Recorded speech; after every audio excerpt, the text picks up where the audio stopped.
The scarcity mindset is just about survival.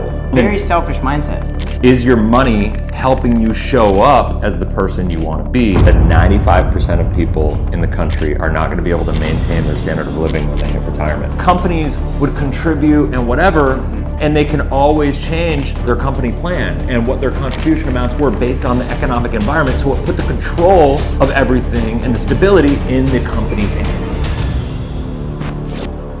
Hey, what's going on, Cashflow hackers? It's Chris with Life 180. I got Danny Rondberg here, and if you guys don't know, I've had Danny on the channel several times. He's an amazing advisor. We're blessed to have him on the team. He does a lot of business in different ways, but really you kind of focus on a lot of retirement planning stuff, right? Retirement is my core focus. Exactly. And you deal with people kind of planning for retirement, entering the retirement years, or already in retirement, looking to optimize what they have going on, and so you see a lot of situations that are pretty unique. Yeah. And so we were just talking, and he basically was saying he did a talk while he was at an event. He was one of the speakers at an event in Florida that he just did, and you did a talk about retiring to abundance. Yes. Right? Yeah. And so we just thought it was really, really kind of a cool concept to be able to share. We're not going to be able to give the full presentation because it was like an hour long. Yeah. We're going to try to keep it bullet pointed. But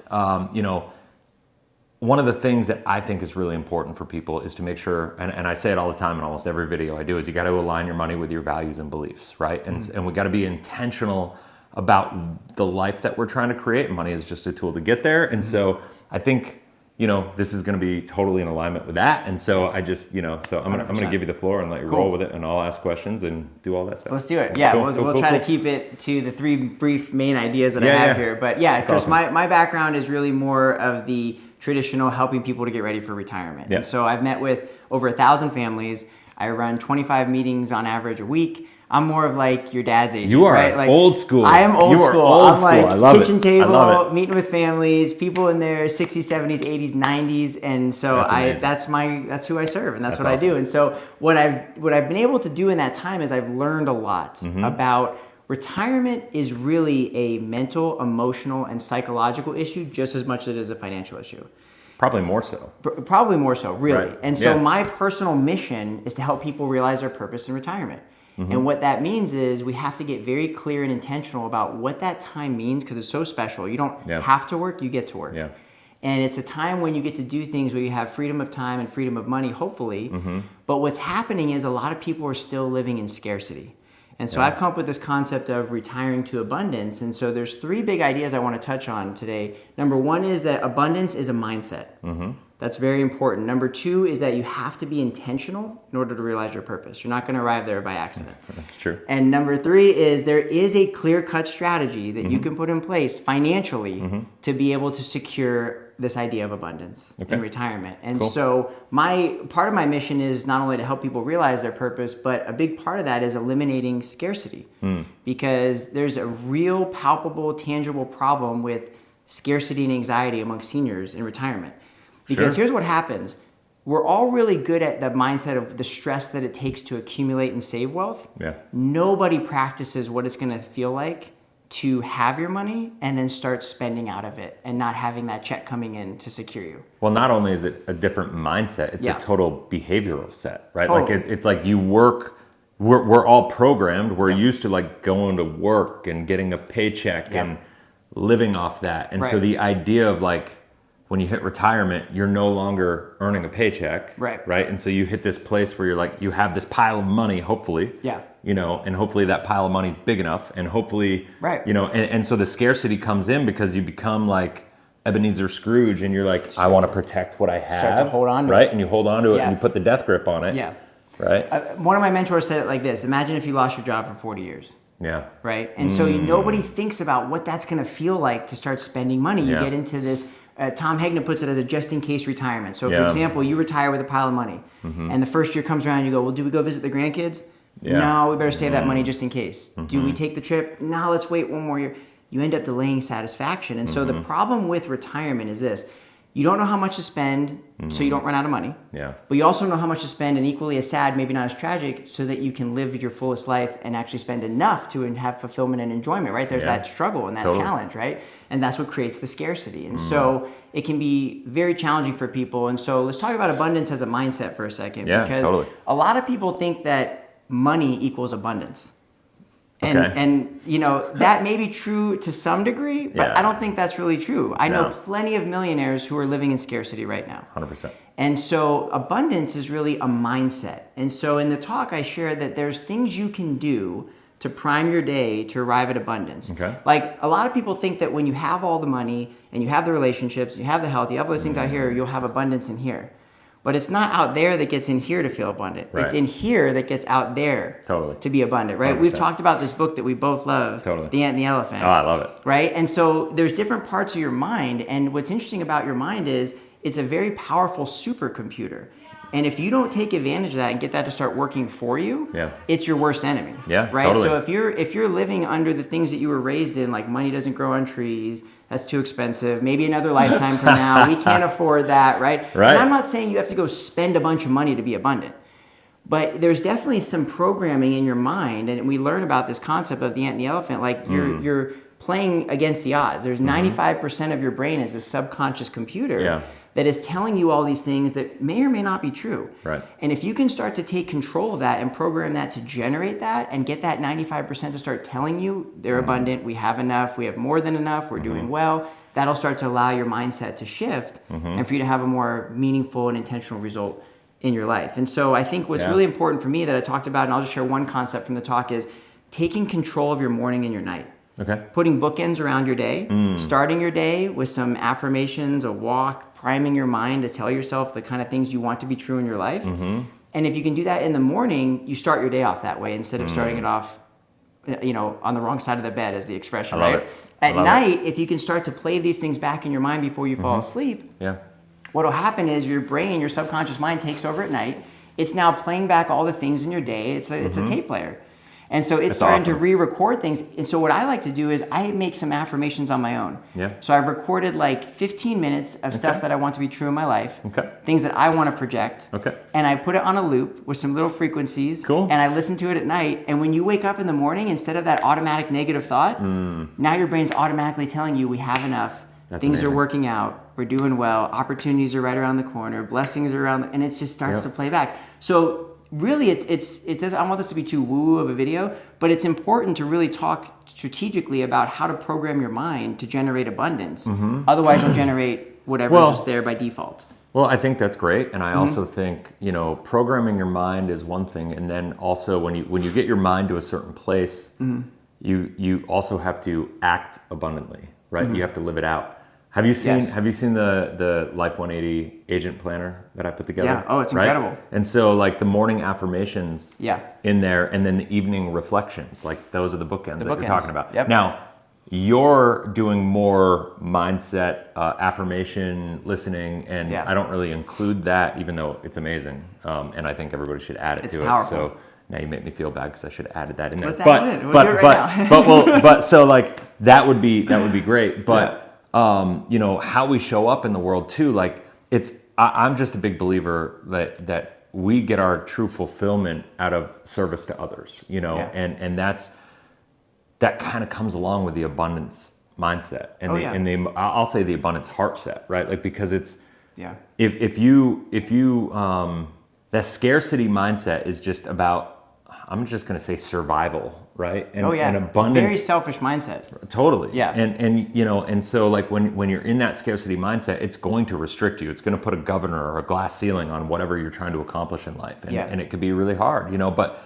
if you get out there and you ask yourself, like, how do I be of service to the world and my community and the people that are closest to me? And like, you start thinking about like yourself as a, I don't know, like I'm going to use the word asset, but like as a person that has the ability to actually make real impact in the people around you, right? And when you do that, there's no amount of money that is going to make you feel more fulfilled than showing up as that person. Now, money is a tool that can help you show up more powerfully. 100%. And so this is where, when I always talk about aligning your money with your values and beliefs, it's like, is your money helping you show up as the person you want to be. And that's where I think, I don't know if you're going to transition there. My guess is yes, but like using money as a tool and making sure your money is aligned and structured and utilizing the right products and all the different things that can give you the confidence to actually be abundant. That's so that's my perfect segue for the third idea, and I'm going to get there. That's the end. That's the end. All right. Beginning with the end in mind. Okay.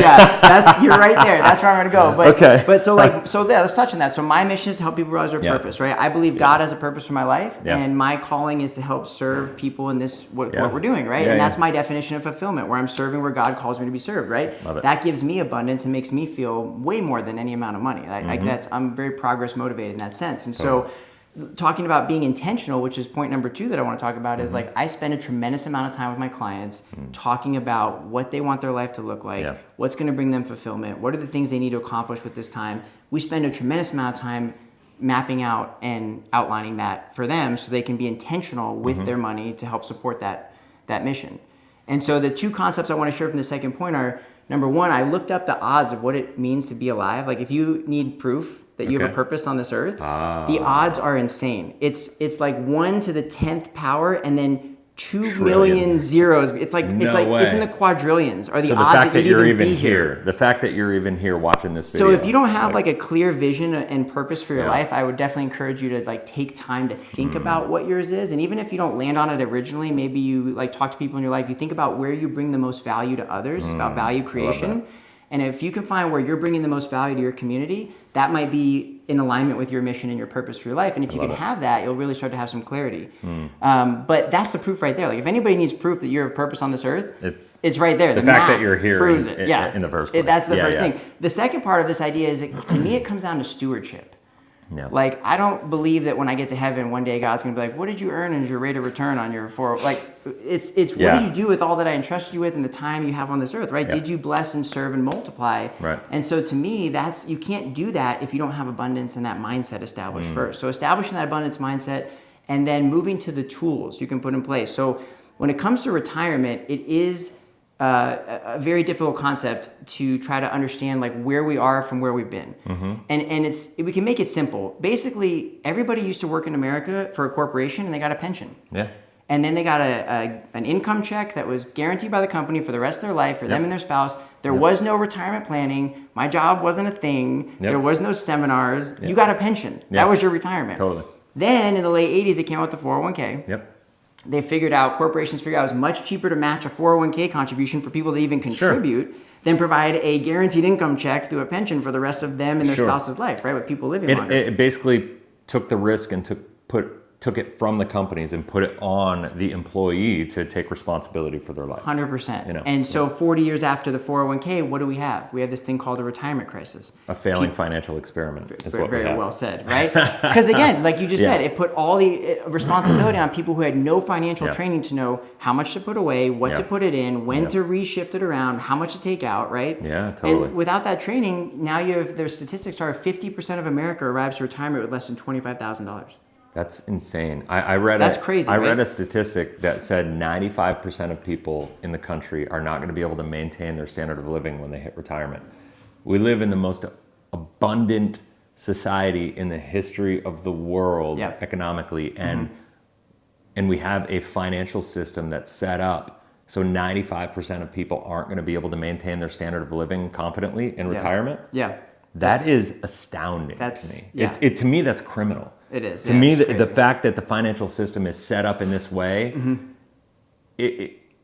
like if it were 50-50, we could say, oh, it's people's fault. People are obviously being, but 95%, that's a problem. It's a huge problem. Right? And so we got to think outside the box. And we got to be more intentional. That's what Life 180 is, living intentionally for excellence. LIFE, right? Like, so when we talk about being intentional, like when you say we have to be intentional, I know what it means to me. I want to hear, like, what does like real intentionality look like? Yeah, you have to think about what you actually want to have happen and then align your actions to make that happen, right? I mean, but that's the hard part, is you have to take the time to think about it. You got to start with the end in mind. You have to start with the end in mind. It blows my mind how many people are entering retirement and they're not thinking about what they want that time to really look like.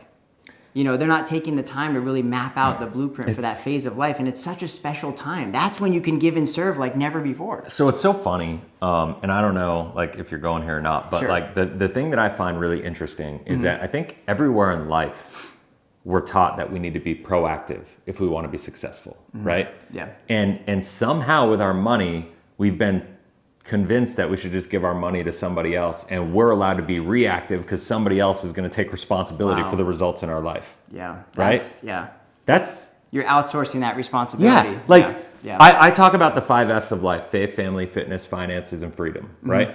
At the end of the day, when we're trying to reach retirement, we're just after freedom, right? That's the end. The fact that we've all been duped into believing we got to wait 40 years to work and get there, and to me is a whole different conversation. Yeah. But where in your world can you outsource your success and your faith?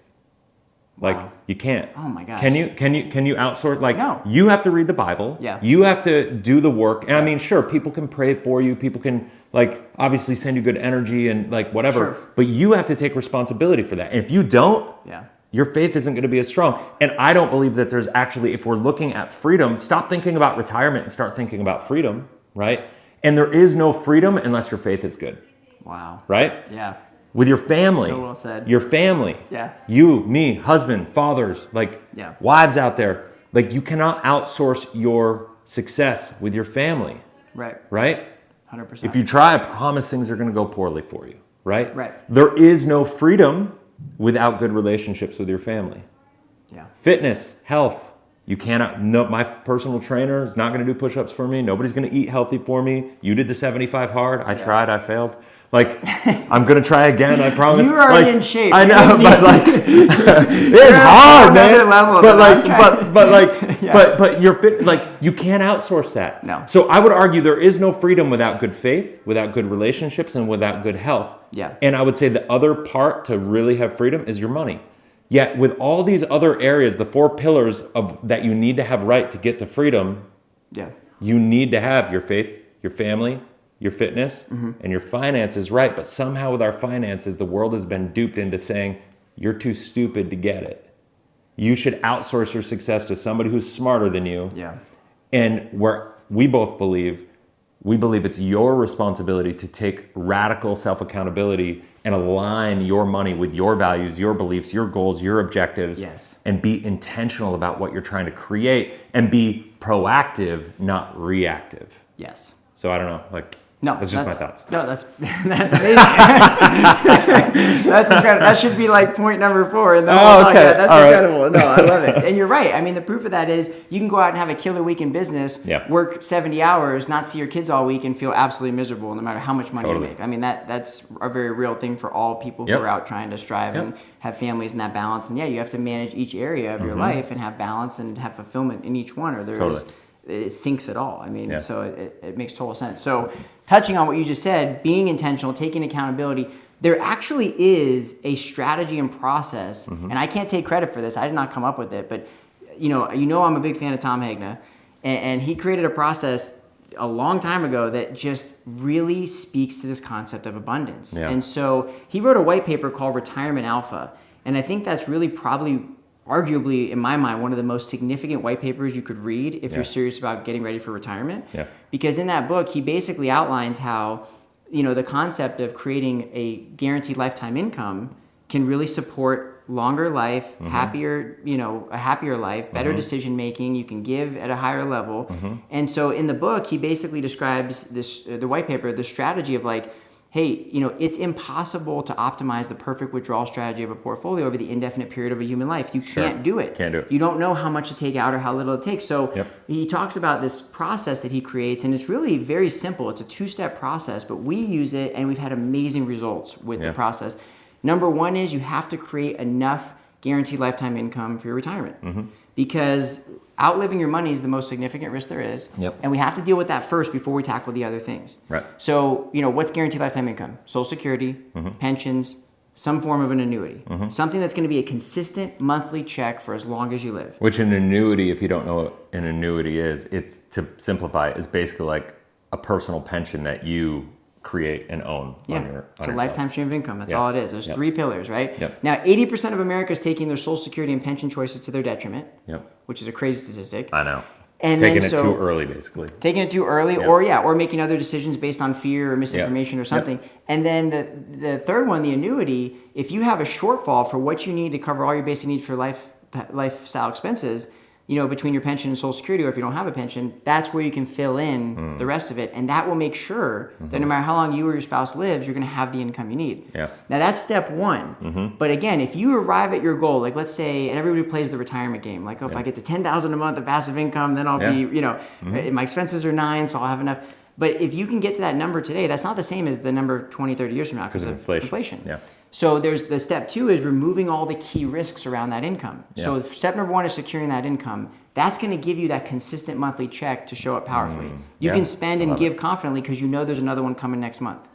People that retire with assets and no plan for income, they end up, in some cases they're fine, but in some cases they end up glued to the news every day. They're constantly making decisions based on how they're doing financially. Totally. They're living in scarcity. They're really basing it on the markets, right? Like when the media and the markets are doing well and everybody's telling you good, you maybe feel better. And when things get uncertain, then you withdraw and you become a little more scarcity mindset. And the great part about doing what you're talking about is you can set in place guarantees, so no matter what is happening in your environment around you, you can feel abundant and that you have those guarantees backing up everything. Yeah. And you basically create a paycheck for life. You create a paycheck for life. And perfect example is the entrepreneurs versus teachers, right? There's entrepreneurs that have multi-million-dollar exits, they make a lot of money, but they're still living in scarcity in retirement because they don't know how much to spend. Totally. You have people who are teachers, made far less money, but have a consistent monthly check.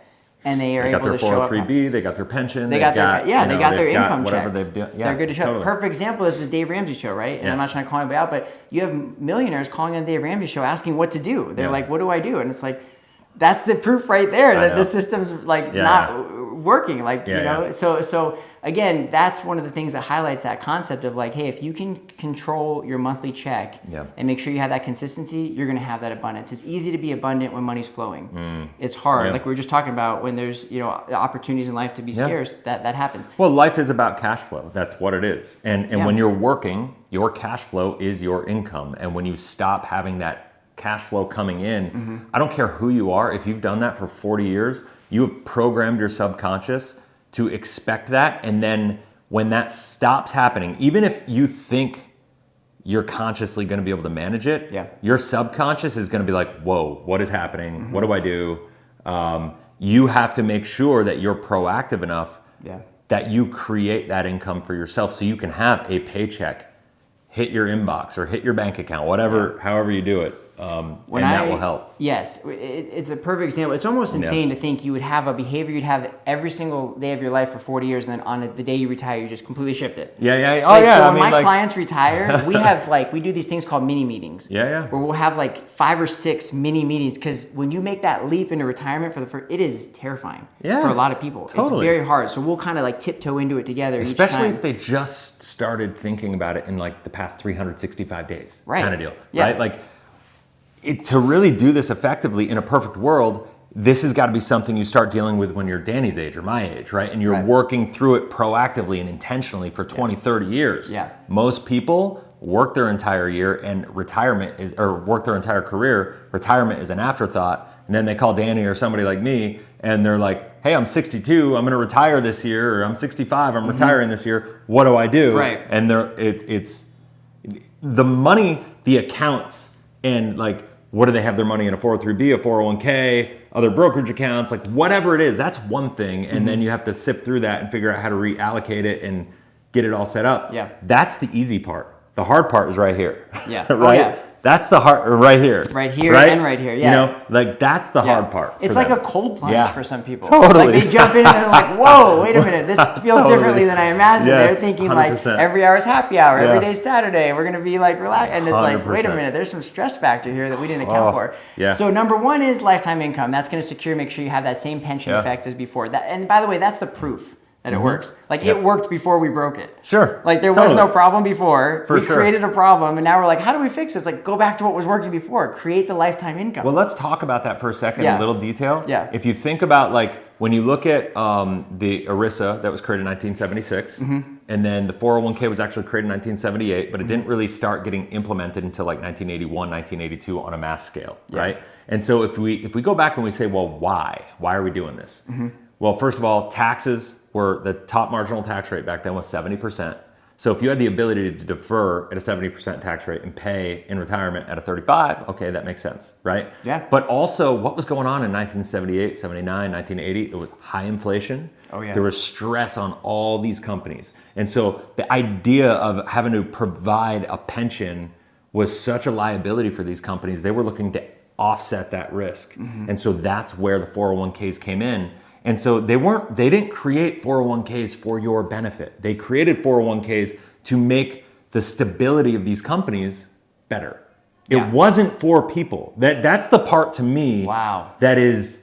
I don't think I've ever heard anyone put it that way. That just shifted some stuff for me. Like really? Yeah. Like, well, yeah, you're totally right. It wasn't created for the retirement saver's benefit. It was created not. To offload the liability from the company onto the retirement saver. 100%. Wow. That was the purpose of it. Yeah. Now, they did some other things, Well companies would contribute and whatever, but they're not obligated to, right? And so, and they can always change their company plan and what their contribution amounts were based on the economic environment. So it put the control of everything and the stability in the company's hands and put the risk on people. But the problem is they created this for people, or they created it for the companies. They put the risk on the people, and then they didn't teach you all the other things you need to know. Right. So you need for you to be able to really intentionally manage your money, become who you need to be to live the life that you want to live with your money.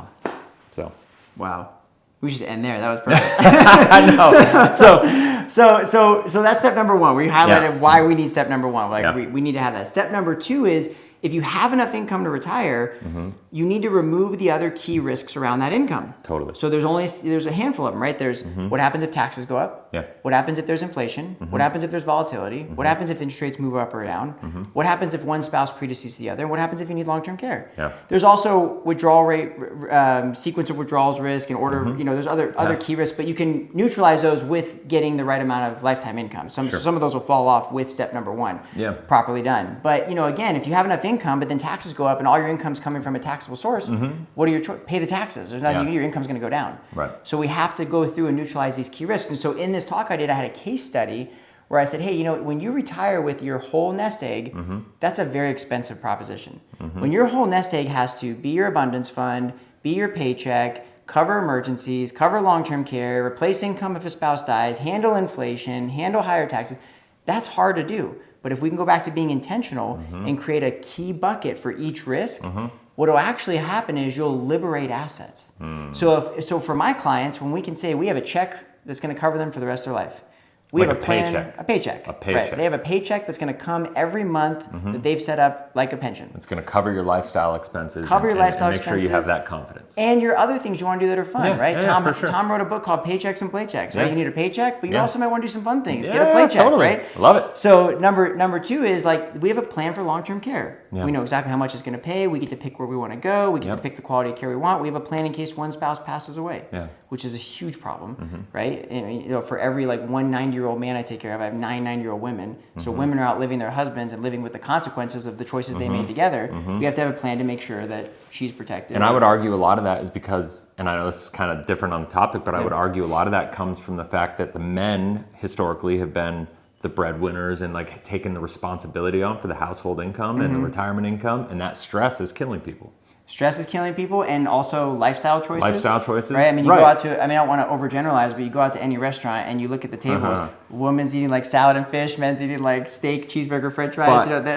I know it's not the point of the video, but I would argue that those lifestyle choices are a result of the stress. It's a coping memechanism. Yeah, right. I would agree. There's some of that too, for sure. I mean, and again, I'm not saying all men eat bad and all women eat healthy and all that stuff. That's too overgeneralized. But the statistics are what they are. Statistics are what they are. You can't argue the stats. Women are making better choices than men. Let's just put it that way. Women are just smarter than us. That's just the reality. Yes. Our wives would be very happy with this. I know. Yeah, scores and brownie points.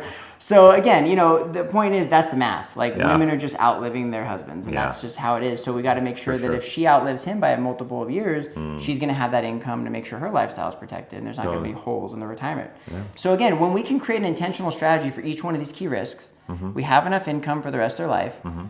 The probability of failing is, for Tom's approach is like 0. Right. It's short of like gambling the money away, or developing some type of like vice or addiction that would require, you're really protected. Yeah. And so if you can arrive at this concept of like, hey, here's how we can put a piece in for each strategy, that's how you can arrive at abundance, because now you're not having to hoard capital for some horrible event that may or may not happen at some point in your life. Yeah. We have a tactical way to deal with each thing. The rest of that can be deployed, and you can give and serve and share, and it comes down to stewardship. Right. You can steward that wealth so much better with that time and phase of your life to give and bless your community with it if you're not hoarding it for something that you could just deal with.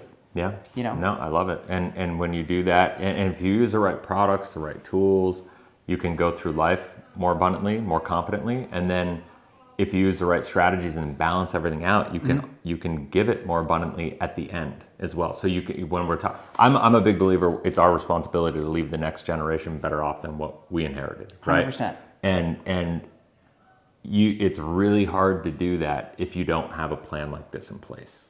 Very hard. Right? Yeah. It's very hard. Or you might not be able to do it to its fullest capability. Sure. Right? It's not going to be optimal, right? Yeah. That's a the great reality, word. right? Yeah, it's not going to be optimized. And so, that at the end of the day, that's what this is all about. But here's the deal. Yeah. Like, I don't want to make it all sound like pie in the sky. Like, hey, this is just super easy. No. This is going to be harder, right? Like, this is going to be like, to get these results, you have to be more intentional. You're going to have to become somebody else. You're going to have to grow and learn things and invest time into,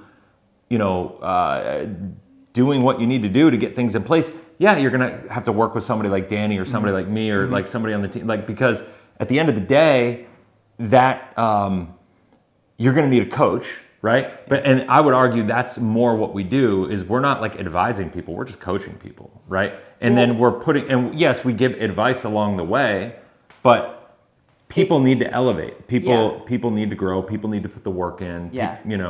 I look at it as like, for me, less of coaching and more of like, I'm an accountability partner, but I'm also helping people shift paradigms. Yeah. Right? Like, because Isn't that what a coach does? Oh, well said. Yeah. I don't know. No, that's good. Yeah, you need a mentor or somebody to do that for you. But like, Yeah. I think of it as like, you have these thoughts that you were programmed with of like traditional, hey, this is how it's always done. Sure. And then we have to walk people through like, well, hey, there's another approach. Because here's the thing, Chris, like, if you look back on history with like our financial markets, like buy and hold statistically, it always works. No, it doesn't. Like over a long enough period of time. Well, over a long enough period of time. I just did a video that says it doesn't. Okay, we'll talk about that in a second. But if you think about it, like, if you just look over the last 100 years, right, and you hold for long enough. Okay. All right. There's a lot of scenarios where that will work out. When you retire, it's not buy and hold. All right. It's hold and distribute. That's a different phase. Totally. And so that will not work the same way the previous years worked, right? And so we'll talk about this in a second. To my point, like, if over a long enough period of time, that was my caveat. So again, what I'm saying is that's a paradigm shift for people, right? Agree. Like things change and you have to be able to shift and adjust and make those adjustments in real time. And that's hard to do. And that's what we do for people, is to help share with them how to do that. I love it. Now I have to go here because you brought it up. Oh gosh. Okay, here we go. Let's talk about this. So here's the deal. I just did this video and it's mind blowing. Yeah. I think. So I did this thing that looked at the Dow Jones, which we could do the S&P, we could do the Dow. It doesn't really matter.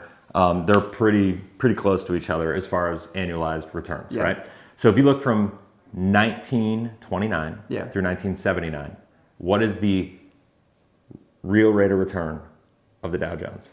You have to tell me. 4.4%. That's it. Yeah. 1980 to 1999, what is it? You have to tell me those. 15.3%. Wow. Okay? 2000 to 2022, 5.2%. So the thing is, everybody's been told buy and hold works. You're going to average 8%. If you add 1980 to 1999, you're right. Over a long haul, you can get 7 to 8%, right? And that's true. Yeah.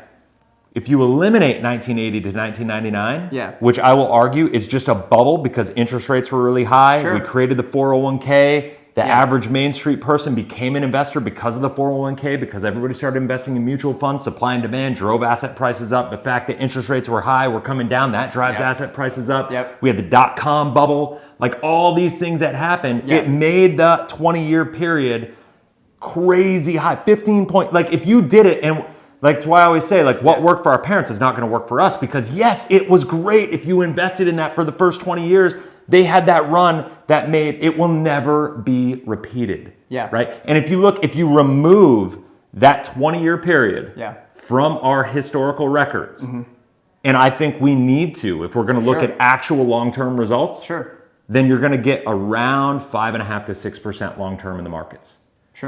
Which, if you look at that from a taxable perspective, like that people are not planning for that.